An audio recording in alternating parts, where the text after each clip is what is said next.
Hello, here we are, still harvesting field number 42 on Gelvin Valley on this picturesque map. There's my dirty combine.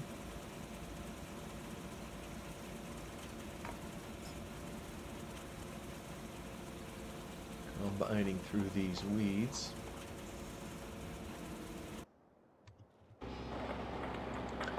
And course play, are you gonna figure out the bend? Maybe we'll get lucky here.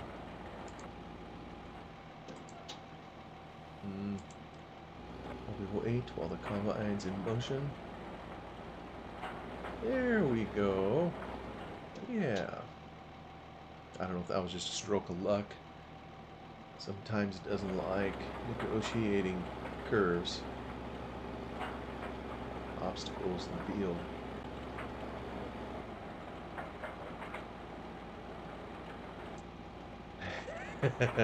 It almost hit the fence. There we go. Courseplay had a brain and to play with it. Get him offloaded and see if he's smart enough to head off to market.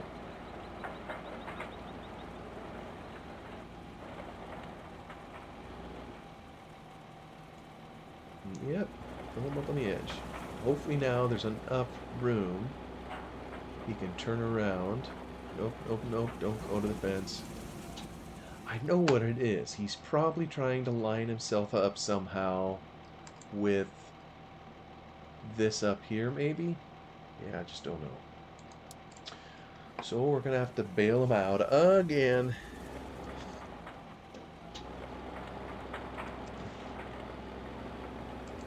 That's all right.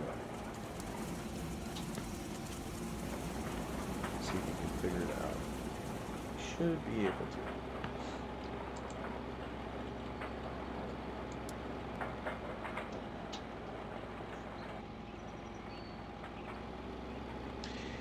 I realize the videos on here kind of just stacked field to field to field, and I've been doing the same thing in every single one of them, just running this little combine and this little trailer setup with a tractor offloading grain.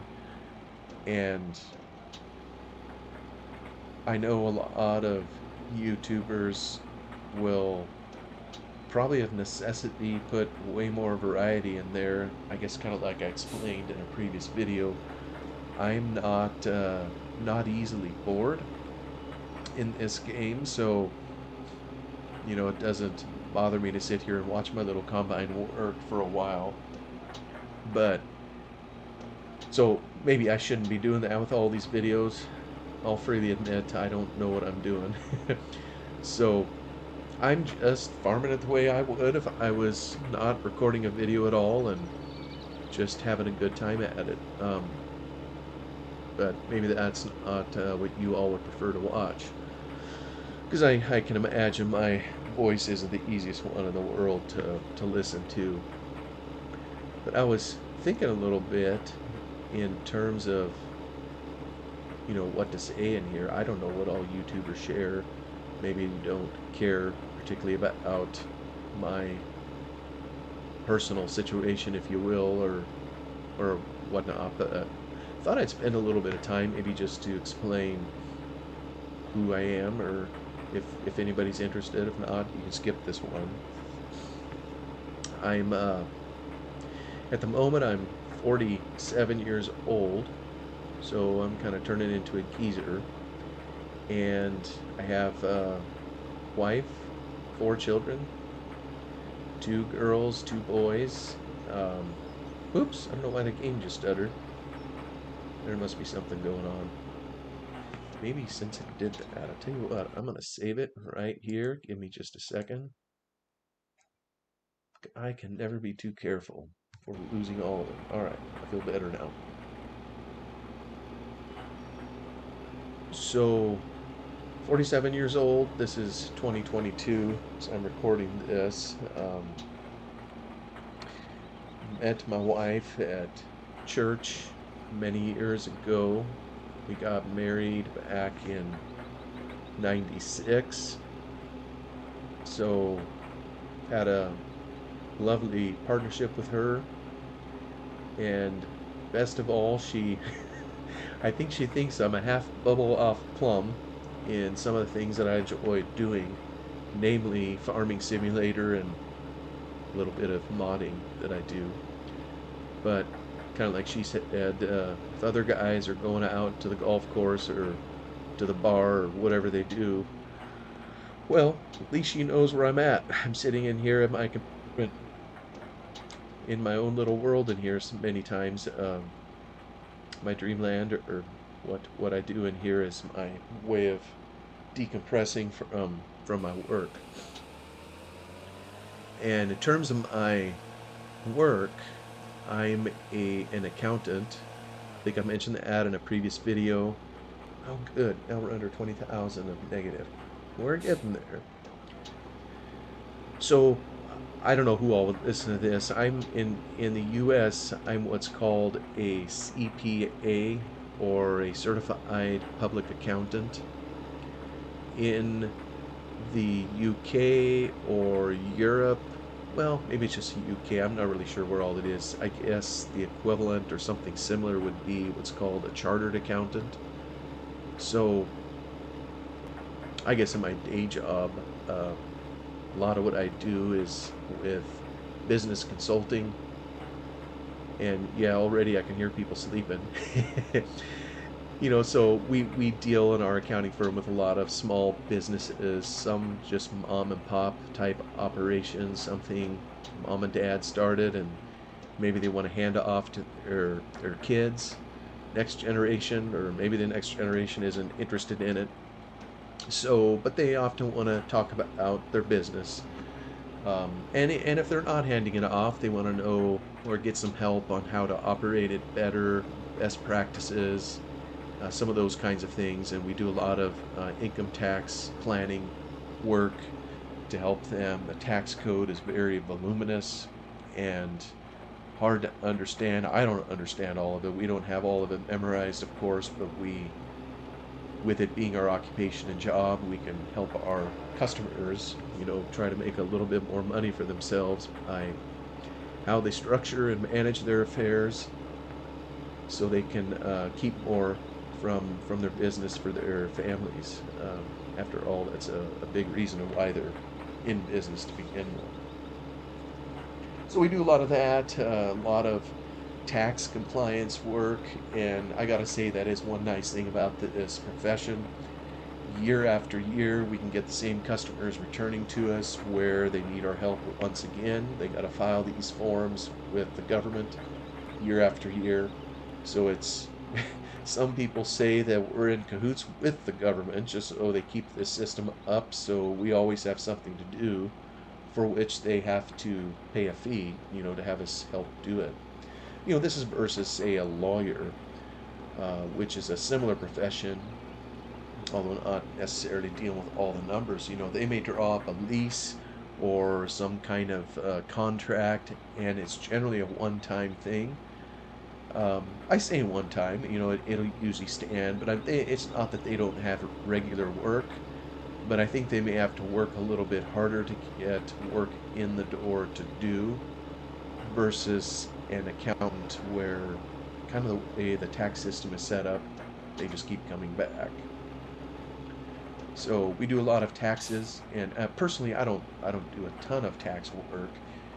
Like any occupation, we all have our own individual areas of expertise, and mine is more in the third area that we have a lot of, which is financial statement work.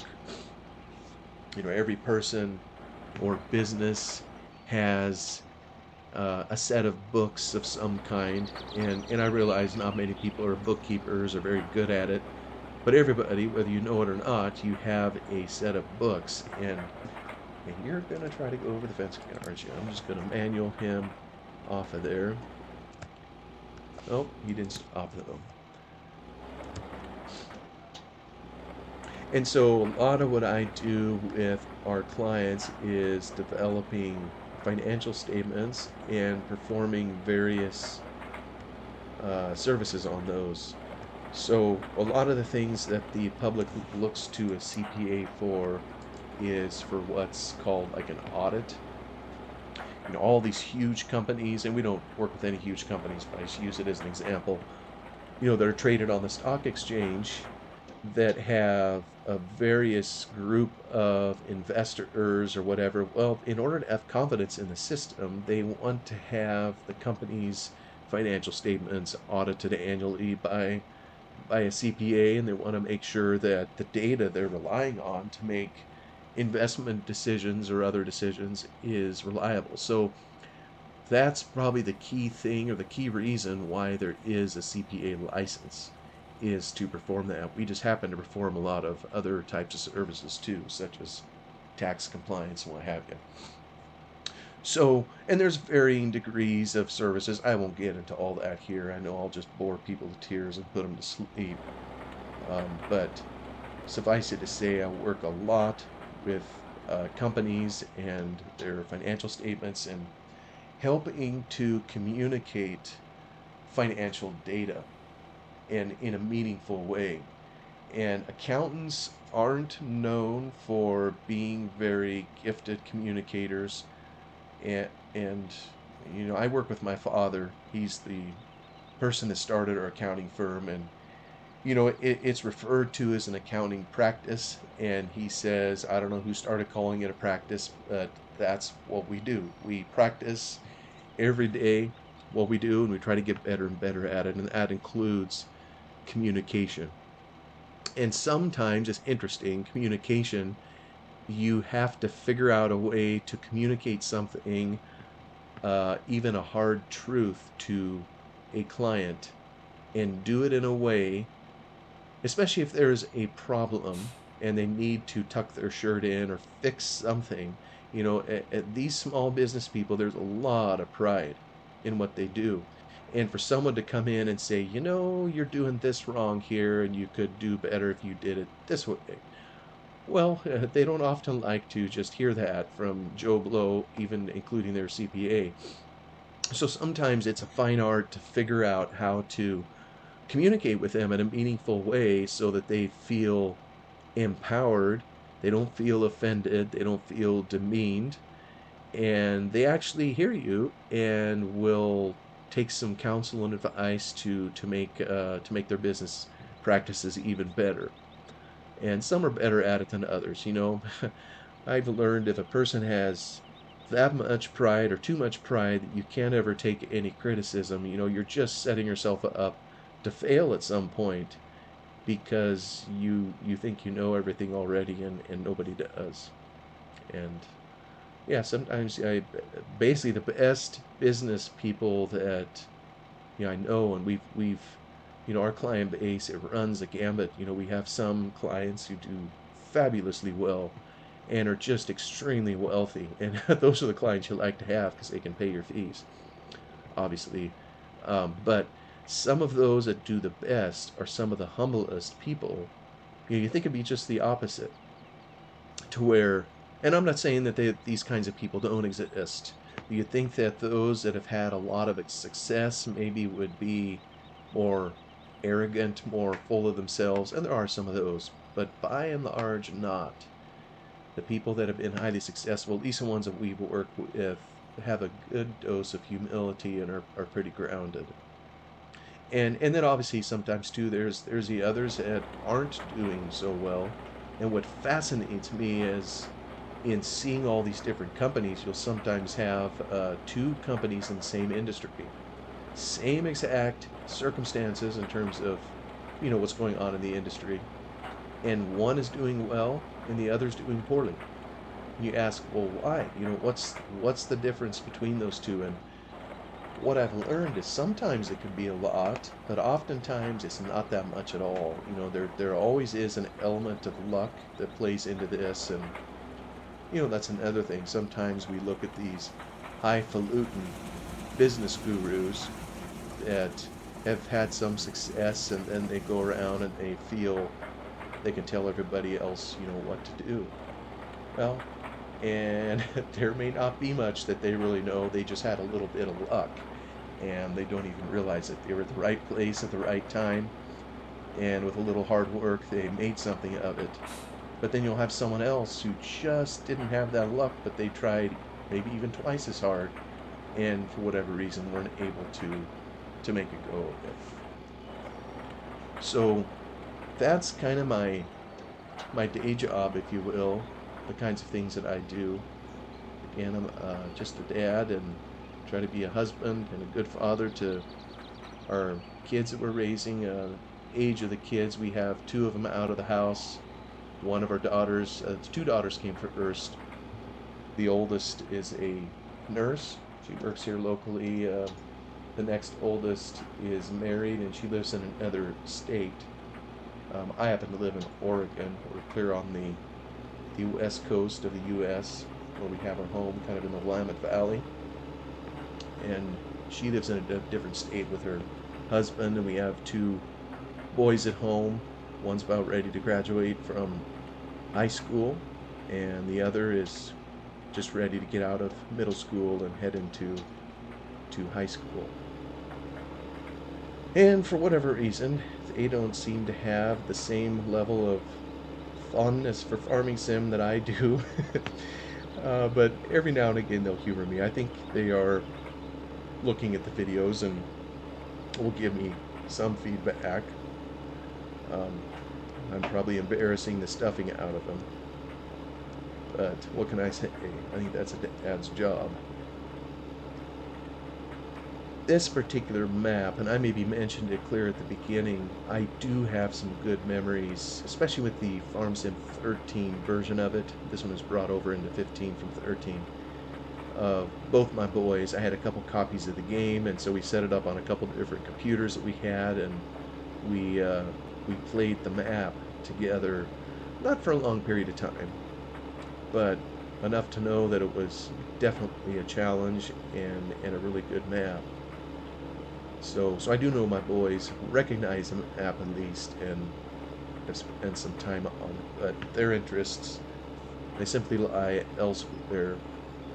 I think one of my sons likes the hunting games, type games, hunting and fishing, and they're into that in real life too. And I don't remember offhand which particular genre the other one likes. He isn't really a gaming type, but maybe by doing a couple videos I'll get them to come check out what their old man is doing and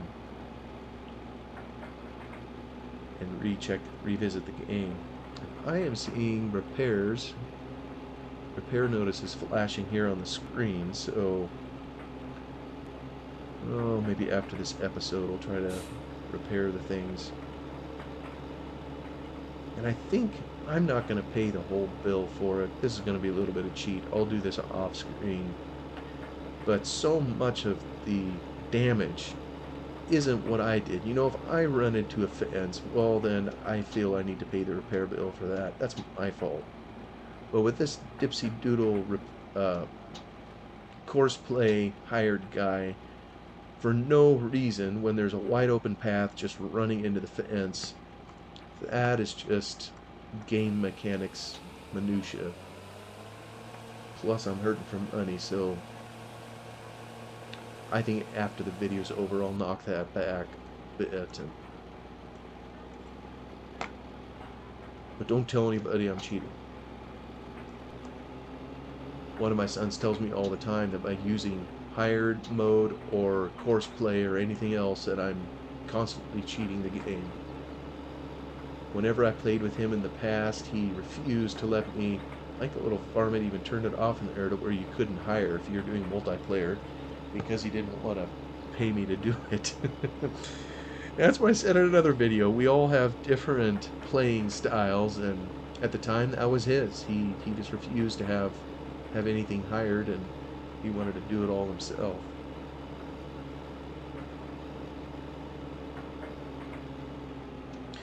We have a little home kind of in the country, not a huge place, but I'm surrounded on 3 sides, well, almost 4 sides. To the north of me is a grass seed field, farm field, and a little beyond that is a field of hazelnuts. To the west of me is a grass hay field, my father's field. He makes hay there each year. We go out and help pitch a few bales, help him with it. Oh, I just noticed my combine is stalled. Oh, I found a tree. How about that? Now it probably needs something repaired. Let's see, I could... Well, we'll just skip him over here too. I'll just go past the hump and get him going again.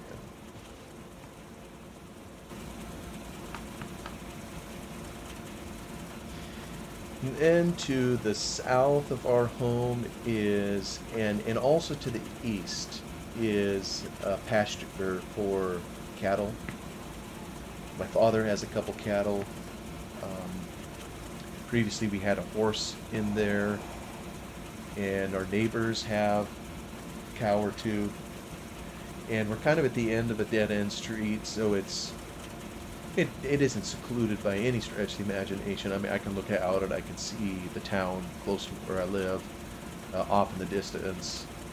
But it's country living, and so I still get to see, and that's part of the reason we're out here, is I get to see combines and tractors with some regularity work in the fields. And I know it kind of annoys my wife sometimes when they, can get pretty dusty and dirty. And here a weekend or two ago, we washed our house off, and these guys, through their farming activity, are gonna make the house dirty again. And you know what? I don't mind that at all. I expect it, and it's part of the reason we live in the country. Just kind of want to be in that environment for me and for the kids. I mean, there just seems like there's more stuff to do in the country than there would be in town, and so that's where we chose to put our home, or to have our home, our family. Aha, here he comes. Yeah, we're gonna need some sauce. Oh, maybe that's repair and refuel.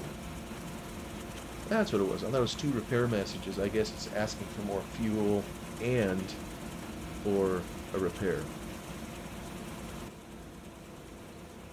Come on, Combine. Surely you got room to... Oh, I see. Yeah, sometimes it's funny that way. It pauses while horseplay is doing its thing.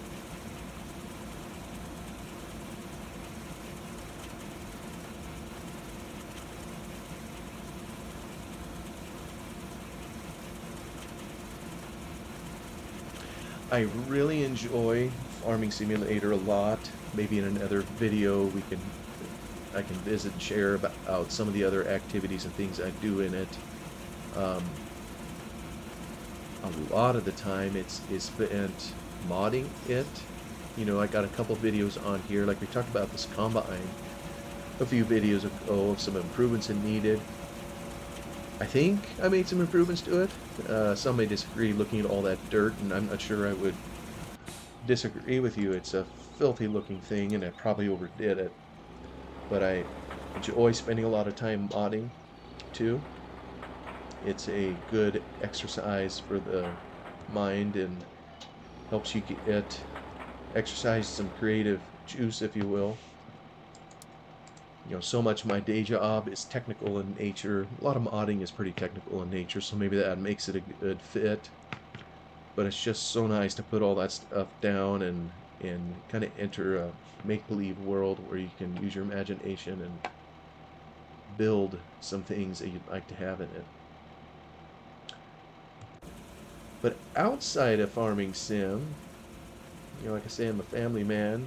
I enjoy cooking and eating, of course. But I've always enjoyed Chinese food, for example, and it's been probably 5, 6, 7 years ago now. I don't know, time flies so quickly. There's this restaurant I enjoy going to in the town where I live, and a Chinese food restaurant. And the cook in there, the guy that owned it, who never took any days off, hardly ever. I think he up and died. And in his obituary, I think it said there was 4 days out of the year that he would take off.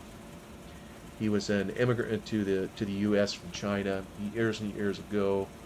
So one of the days he would take off was July 4th, maybe Christmas. I don't remember the other days, but otherwise he just worked. And man, that guy can make a good plate of food. So anyway, when he died, and I lost my favorite Chinese food restaurant. I mean, he had a family, but they didn't know how to do what he did. So, and there's other places around. But at one point, I had this thought, well, surely you could learn how to do it in your home. And so, kind of started this whole journey of learning to make Chinese food. And we've done a ton of it. I've gone through, oh, I don't know, maybe 100 recipes, give or take, just learning the basics of it. I'm all thumbs in the kitchen. I don't know what I'm doing. You know, I'm not a guy that grills meat or that kind of thing, so I still don't know how to do that. But had to learn how to cook and prepare meat and do all these other things to make Chinese food from scratch, recipes that I found on the internet. So that's been a lot of fun, and I enjoy baking too, making cookies in particular. Growing up, my mom, with growing up in a big family like I did with 7 kids, mom couldn't hardly keep enough food around for all of us with 5 hungry boys and 2 girls. So there was a lot of cooking we did even at home just to make some of the basics, and there was a lot of cookies that we made for school lunches and that kind of thing. And so I have fond memories of that, and every now and again I'll make some cookies or some other kind of dessert that the family can share. Everybody's got a hobby of some kind or other. Hopefully there's something we can do that's productive and adds value to someone else's life. So I'm gonna let it looks like I'm at the end of another half hour, so I'm gonna say goodbye here for now. Talk to you soon. Thanks for watching.